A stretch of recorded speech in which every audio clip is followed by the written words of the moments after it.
दोस्तों, ये दोनों कौन हैं और आखिर ये ऐसे क्यों चल रहे हैं? शायद आपको अभी समझ में ना आए, लेकिन जब सच्चाई सामने आएगी तो आपकी आंखें भी नम हो जाएंगी। ये कोई साधारण कहानी नहीं है, बल्कि जिंदगी की एक बड़ी सीख है। तो दोस्तों, इस दर्द भरी सच्चाई को जानने के लिए वीडियो को आखिर तक जरूर देखिए। यकीन मानिए, आखिर तक देखने के बाद आपका दिल भी बदल जाएगा। रामपुर गांव एक ऐसा गांव जहां लगातार 3 दिनों से बारिश अपना कहर बरसा रही थी। आसमान जैसे रूठ गया हो और बादल अपना सारा गुस्सा यहीं उतार रहे हों। गली मोहल्ले पानी में डूब चुके थे, खेत की मेड़ें बह गई थी और लोगों के दिलों में भी अब डर की लहरें उठने लगी थीं। रामलाल, न जाने क्यों आज मन बहुत अशांत है। सीने में अजीब सी घबराहट हो रही है। ऐसा लग रहा है जैसे अर्जुन का मिजाज आज कुछ ठीक नहीं रहेगा और शायद कोई अनहोनी घटने वाली है।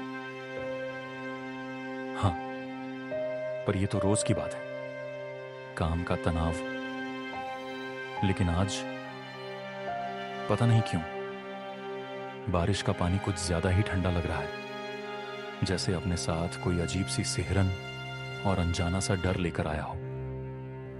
लेकिन उन्हें जरा भी अंदाजा नहीं था कि आज का पानी उनके घर की दहलीज बहा ले जाएगा और साथ ही उनके जीवन की सारी खुशियां भी छीन ले जाएगा। कुछ ही देर बाद उस सन्नाटे को तोड़ते हुए दरवाजा जोर से खुला। अर्जुन पूरी तरह भीगा हुआ था, सांसें तेज और आंखों में अजीब सी सख्ती थी, जैसे वो बारिश के साथ कोई अनजाना तूफान भी अपने अंदर लेकर आया हो। पिताजी, कल सुबह होते ही ये घर छोड़ देना और याद रखना, अब इस आंगन में तुम्हारे लिए परछाई भर की भी जगह नहीं बची। क्या बेटा, तुम ये कैसे शब्द बोल रहे हो? जिस आंगन में तुम्हारे पहले कदम पड़े थे, आज उसी घर से हमें निकालने की बात कर रहे हो? अर्जुन बेटे, तुझे क्या हो गया है? क्यों हमें इस घर से निकालना चाहता है तू? क्या हमारी परवरिश में कोई कमी रह गई, या फिर हमसे कोई ऐसा गुनाह हो गया जिसकी सजा तू हमें दे रहा है? जो कहा बस वही करना है, सवाल मत करो, ये फैसला बदलने वाला नहीं है। ठीक है बेटे, ठीक है, हम चले जाएंगे। बस इतना तो बता दे, हमारा कसूर क्या है? कौन सा गुनाह कर दिया हमने जो तू हमें अपने घर से निकाल रहा है? मुझे इस बारे में कोई सफाई नहीं देनी और न ही सुननी है। तुम दोनों अभी के अभी ये घर छोड़कर निकल जाओ, वरना अंजाम अच्छा नहीं होगा। रामलाल और गंगा दोनों के दिल पर जैसे बिजली गिर पड़ी हो, लेकिन अर्जुन के चेहरे पर एक छुपी हुई कहानी लिखी थी, जिसे सिर्फ वक्त ही अपने पर्दे से उठा सकता था। सुबह हो चुकी थी, लेकिन बारिश अब भी तेज बरस रही थी। गंगा और रामलाल भारी कदमों और भारी दिल के साथ अपने बेटे के कमरे में गए, आखिरी बार उसे समझाने, क्योंकि आज वही बेटा उन्हें घर से निकालने पर अड्डा था। लेकिन अर्जुन बिना एक शब्द कहे अपना चेहरा मोड़ लिया। आंखों में न कोई नरमी थी, न पछतावा, जैसे माँ बाप की तकलीफ से उसका कोई रिश्ता ही न हो। गंगा और रामलाल के दिल में अब बस खामोशी और टूटन बची थी। ठीक है बेटे, अब हम जा रहे हैं। अगर हमसे कभी कोई गुनाह हो गया हो तो हमें माफ कर देना। हमने हमेशा तेरा भला ही चाहा, शायद किस्मत को यह मंजूर नहीं था। चलो गंगा, अब इस घर में हमारे लिए कोई जगह नहीं बची।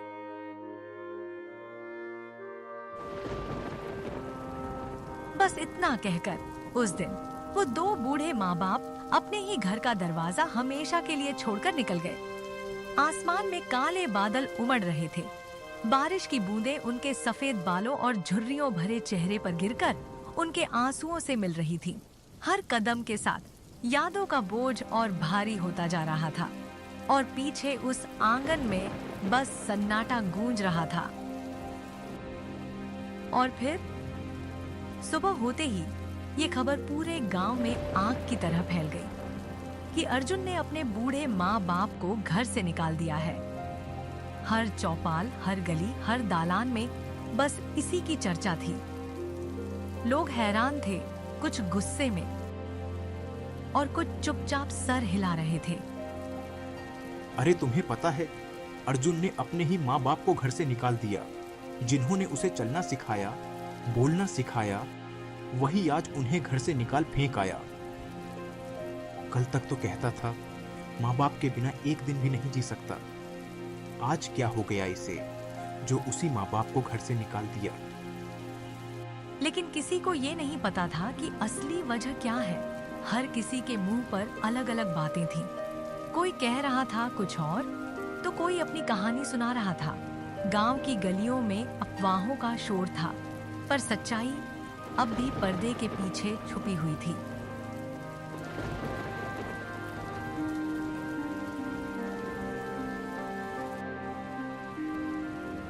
रामलाल और गंगा भीगी पगडंडी पर चलते चलते एक पुराने बरगद के पेड़ तक आ पहुंचे।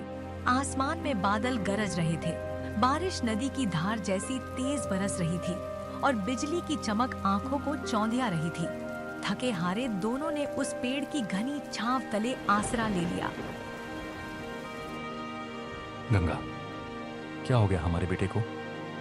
मैंने कभी नहीं सोचा था कि वो ऐसा भी कर सकता है। हमने उसे अच्छे बुरे की पहचान सिखाई, हर मोड़ पर साथ दिया, फिर भी आज वो हमसे इतनी दूर क्यों हो गया? कुछ तो वजह होगी, कुछ तो बात है जो अर्जुन हमसे छुपा रहा है। और मुझे डर है गंगा, कहीं ये वजह हमारी सोच से भी ज्यादा गहरी ना हो। हाँ जी, आप बिल्कुल सही कह रहे हो। हमारा बेटा अचानक ऐसा क्यों बदल गया? कुछ तो बात है। मैं अपने बेटे को अच्छी तरह जानती हूँ। वो बिना वजह ऐसा कभी नहीं कर सकता। गंगा, तुम देख लेना, सच एक ना एक दिन जरूर सामने आएगा। ऊपर वाला है ना, वो सब देख रहा है और एक दिन हमें भी जवाब देगा। आज बारिश का 5वां दिन था और आसमान से अब भी लगातार बरसात हो रही थी।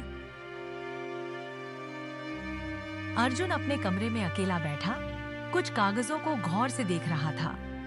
उसके दिल में जैसे कोई उलझन चल रही थी, मानो उसने कोई ऐसा फैसला ले लिया हो जो सिर्फ उसके लिए था, किसी और के लिए नहीं। एक ऐसा फैसला जो उसे मन ही मन डरा भी रहा था। बस कुछ ही देर बाद अर्जुन की पत्नी सुमन कमरे में आई। उसके चेहरे पर हल्की सी मुस्कान थी। अर्जुन, तुमने जो किया बिल्कुल सही किया। अपने सपनों को पाने के लिए कभी कभी दिल को पत्थर जितना सख्त बनाना पड़ता है। सपने? पर ये सपने इतने महंगे क्यों लग रहे हैं सुमन, जिन्हें पाने के लिए अपने ही अजनबी लगने लगे हैं। मेरा दिल बहुत घबराया हुआ है सुमन, कहीं कुछ अनहोनी ना हो जाए। ऐसा लग रहा है जैसे कोई तूफान हमारे बिल्कुल पास आकर रुक गया हो और बस फटने ही वाला हो। अर्जुन और उसकी पत्नी सुमन आपस में बातें कर रहे थे। तभी दरवाजे पर किसी की पुकार सुनाई दी। अर्जुन भैया, ओ अर्जुन भैया। अच्छा सुमन, तुम यहीं रुको, मैं जाकर देखता हूँ बाहर कौन है।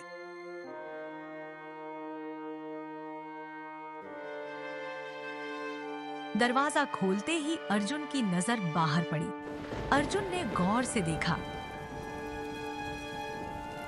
वह तो गांव का ही रहने वाला था, जिसे उसने बचपन में कई बार खेतों के पास खेलते देखा था। लड़के की आंखों में कुछ कहने की बेचैनी थी, जैसे वह कोई खबर लेकर आया हो जो देर नहीं सह सकती। अरे श्याम, क्या हुआ तुझे? तेरी सांस इतनी तेज क्यों चल रही है? अरे अर्जुन भैया, आपको क्या बताऊं? अगर आपने सुना तो आप और भी ज्यादा परेशान हो जाएंगे।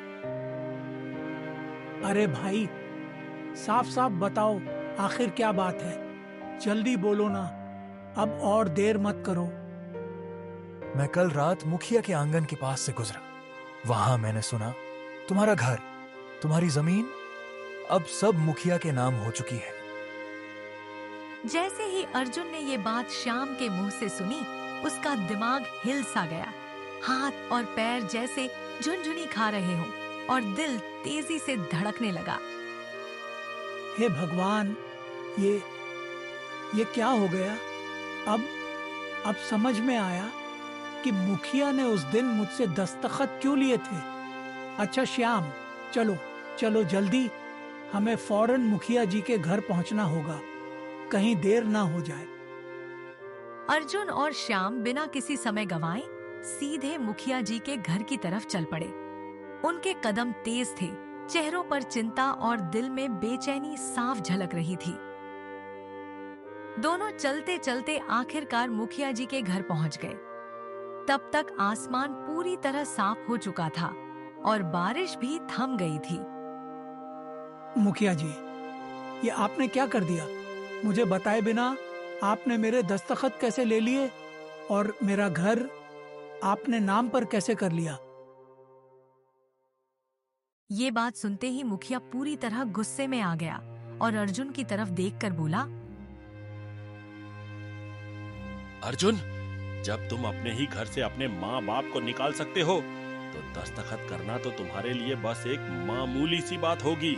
गलत मत बोलो मुखिया, मैंने कभी तुम्हें जमीन नहीं दी और माँ बाप को मैंने मजबूरी में अपने सपनों और अपने हक के लिए दूर रखा, लेकिन तुमने मेरी मेहनत, मेरे सपने, सब कुछ लूट लिया। क्या ये न्याय है? क्या ये इंसाफ है? अब मैं खुद से और दुनिया से सवाल करता रह गया हूँ कि आखिर मेरा हक, मेरी जमीन कैसे मेरे ही हाथ से निकल गई। चुप कर बेशरम, चुप कर। कौन सा इंसाफ, कौन सा हक? तू बात कर रहा है अपने सपनों की, अपने हक की, लेकिन उस माँ बाप की क्या जुबान है जिनको तूने अपने घर से निकाल दिया? क्या ये इंसाफ है?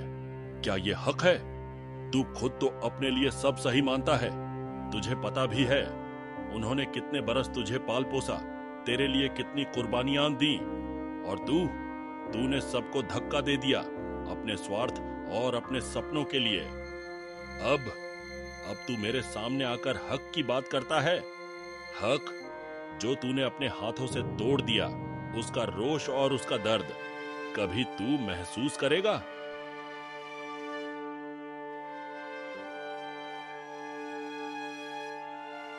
मुखिया जी की ये बातें सुनते ही अर्जुन का शरीर ठंडा सा हो गया। उसके पैर जमीन पर जकड़ गए। वो कुछ बोल भी नहीं पा रहा था, जैसे सारे शब्द उसके गले में अटक गए हों। उसके दिल में शर्म और डर का मेल था और आंखों में न केवल डर बल्कि गहरी उलझन भी झलक रही थी। हर बात, हर शब्द उसके कानों में गूंज रहा था और अर्जुन खुद को दोषी महसूस कर रहा था अपनी गलतियों और अपने फैसलों के लिए। क्या हुआ अर्जुन? अभी तो तुम बड़ी बड़ी बातें कर रहे थे, अब अचानक चुप क्यों हो गए? क्या डर गया? अर्जुन फूट फूट कर रो पड़ा। अब उसे धीरे धीरे एहसास हो रहा था कि उसने अपनी माँ बाप के साथ क्या किया, और सबसे बड़ी सजा यही है कि उसने अपने माता पिता को धोख दिया। उसके आंसुओं में सिर्फ अपनी तकलीफ नहीं थी, बल्कि अपने माँ बाप के दर्द और अपमान का गहरा पछतावा भी झलक रहा था।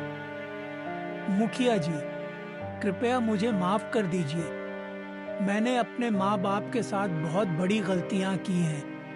उनका भरोसा तोड़ा, उनका दर्द बढ़ाया, और अब मैं अपनी गलती समझ रहा हूँ। अर्जुन, मुझसे माफी मांगने से क्या होगा? जिसके साथ तूने गलत किया, जिस पर तूने अत्याचार किया, उनसे जाकर माफी मांग। तुझे पता भी है कि वो दोनों अब भी कहाँ होंगे, किस हालात में होंगे। तूने उनके दिल में कितना दर्द और आघात दिया है, सोच भी सकता है?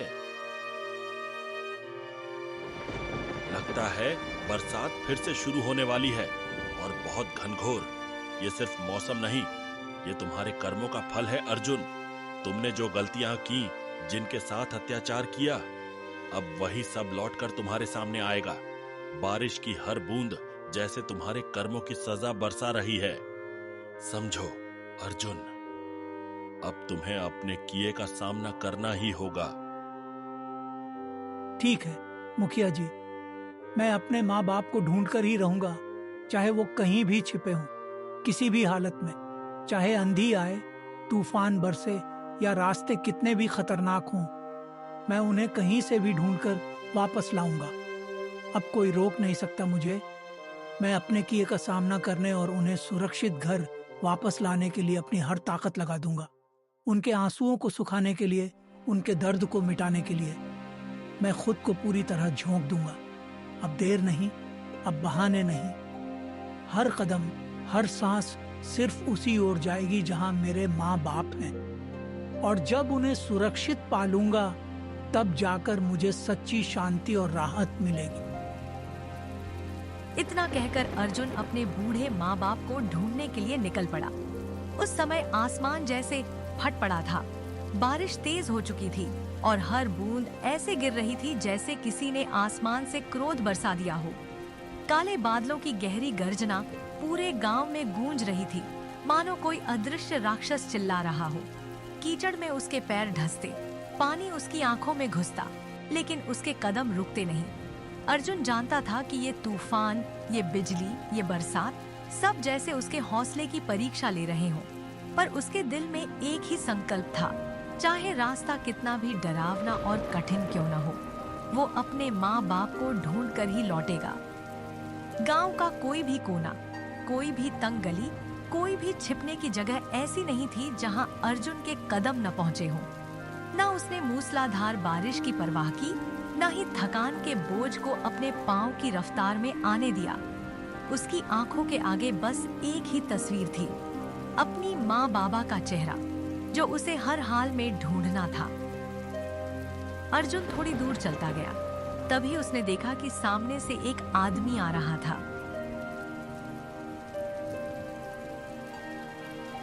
अरे भाई, आपने दो बूढ़े लोगों को कहीं देखा है? बहुत थके हुए थे। नहीं भाई, मैंने यहाँ किसी को नहीं देखा।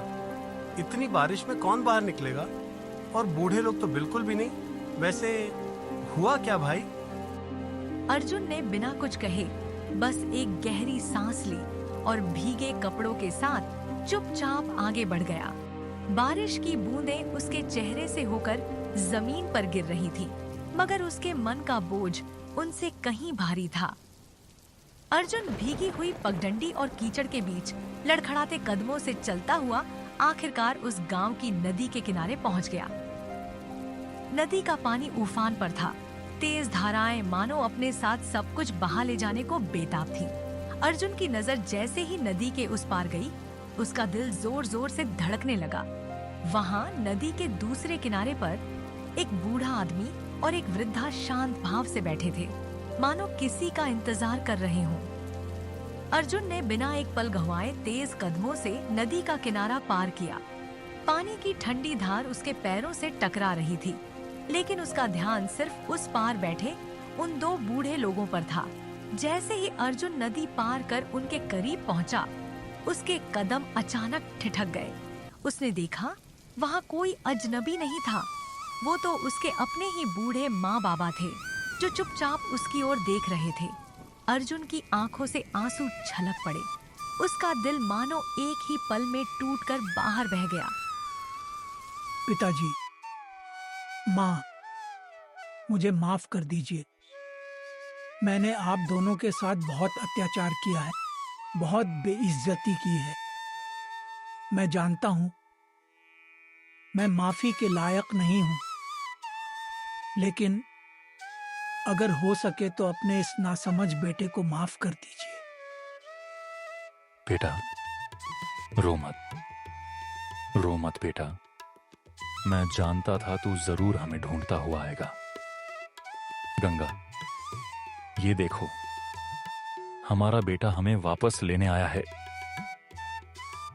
हाँ पिताजी, अब जल्दी घर चलो, जल्दी चलो। आप दोनों के बिना घर बिल्कुल सूना है। आप दोनों के बिना मेरा घर कभी पूरा हो ही नहीं सकता। तो दोस्तों, इस कहानी से हमें यही सीख मिलती है कि इस दुनिया में माँ बाप से बड़ा कोई नहीं होता। माँ बाप ही वो हस्ती है जिन्होंने हमें जीवन दिया, हमें चलना सिखाया और हर मुश्किल वक्त में हमारे साथ खड़े रहे। कभी भी अपने माँ बाप को दुख मत दो, क्योंकि उनका आंसू तुम्हारी बदकिस्मती बन सकता है और उनकी दुआ तुम्हारी किस्मत चमका सकती है। याद रखना दोस्तों, पैसा, दौलत, शोहरत सब दोबारा मिल सकती है, लेकिन माँ बाप एक बार चले गए तो फिर कभी वापस नहीं आते। इसलिए उनकी कद्र करो, उनका सम्मान करो और उन्हें खुश रखो। यही हमारी सबसे बड़ी जिम्मेदारी है। अगर आप भी मानते हैं कि माँ बाप सबसे कीमती होते हैं, तो इस वीडियो को लाइक जरूर कीजिए और ऐसे ही दिल को छू लेने वाली कहानियां पाने के लिए चैनल को सब्सक्राइब करना मत भूलिए।